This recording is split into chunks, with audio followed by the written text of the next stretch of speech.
Apa tanda ciri-ciri doanya seseorang diterima oleh Allah Subhanahu wa taala? Sekali lagi, saya kalau masalah ciri ini sulit menjawab ya. Apa yang mau dicari cirinya gitu. Tapi kalau apakah doa diterima atau tidak, dia bisa merasakan sendiri.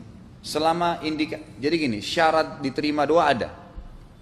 Anda mau kerja di kantor, ada syaratnya untuk masuk.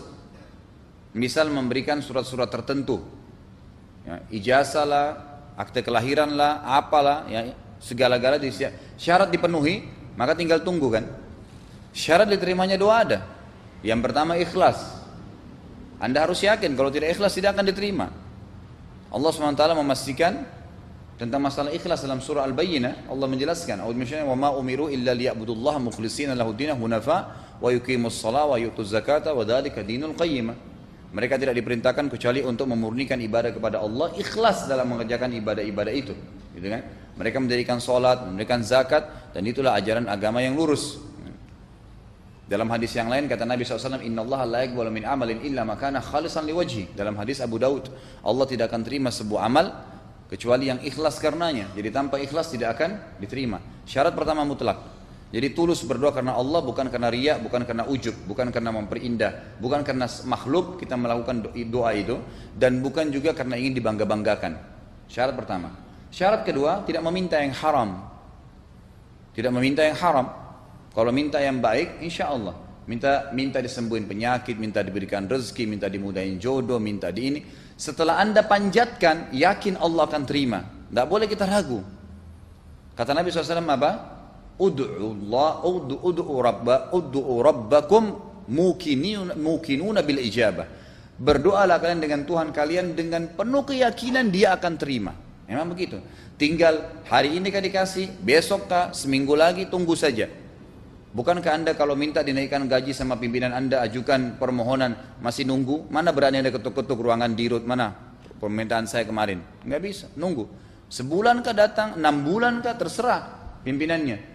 Kita tinggal nunggu. Sebenarnya Allah SWT lebih berhak untuk itu. Tunggu, sabar, lanjutkan doa Anda, gitu kan?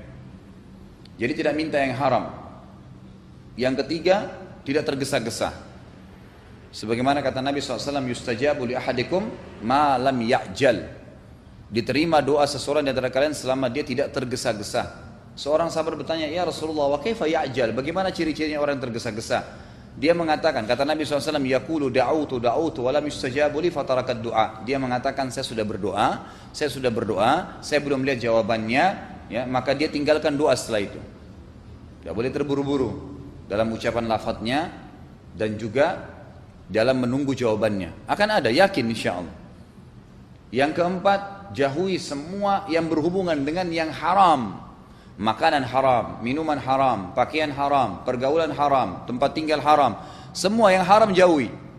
Maksiat-maksiat semua ditinggalkan.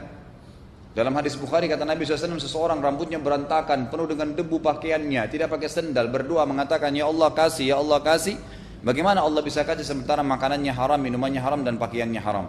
Dan kata ulama hadis, dia pendapatannya sendiri haram, misalnya dia beli makanan minuman haram, atau dia dikasih orang lain dan dasarnya dari yang haram. Nggak bisa, gitu kan? Jadi dia harus menjauhi kemaksiatan.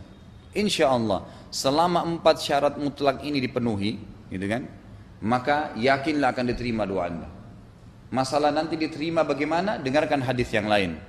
Kata Nabi SAW dalam hadis lain, tidak ada dengan sanad yang sahih, tidak ada seorang muslim pun di muka bumi, tidak ada seorang muslim pun, turunan Arab, turunan Melayu, orang bule, orang Afrika, siapa saja dia, tidak ada seorang muslim pun berdoa di muka bumi kecuali Allah pasti terima, asal tadi 4 syarat terpenuhi.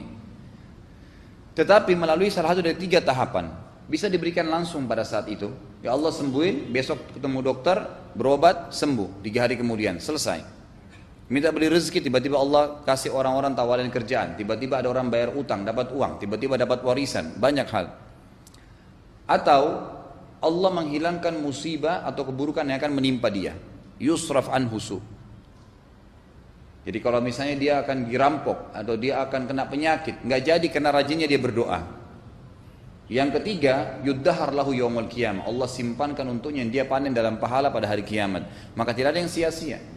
Tidak ada yang sia-sia, dan Allah lebih tahu sebagai pencipta kita dan sangat menyayangi kita. Dia maha pengasih lagi maha penyayang, lebih tahu kapan lebih tepat doa itu dikasih. Sampai dalam sebuah athar yang lain dikatakan nanti hari kiamat akan datang orang-orang di hari kiamat di mahsyar menerima pahala bergunung-gunung, tapi mereka tidak tahu dari mana pahala ini. Umumnya ibadah-ibadah yang lain mereka sudah tahu, ini dari sholat saya, ini dari puasa saya, ini dari ini. Yang ini dia tidak tahu. Maka mereka bertanya kepada para malaikat, dari mana ini? Kami perasaan tidak pernah buat ibadah apa ini sehingga pahalanya begini banyak. Kata para malaikat, ini pahala doa-doa kalian yang sudah kalian panjatkan di dunia dan belum kalian dapat jawabannya di dunia. Jadi sudah minta di dunia tapi belum datang di dunia jawabannya. Allah simpankan di akhirat. Kalian sudah panjatkan di dunia, belum kalian dapat jawabannya di dunia. Maka Allah jadikan pahala yang besar pada hari kiamat. Dalam riwayat ini dikatakan, maka semua orang-orang itu berharap pada saat itu ya, berharap semua doa yang mereka panjatkan itu mereka tidak terima di dunia, terima di akhirat aja karena besarnya pahala yang mereka dapatkan. Jadi nggak ada yang sia-sia.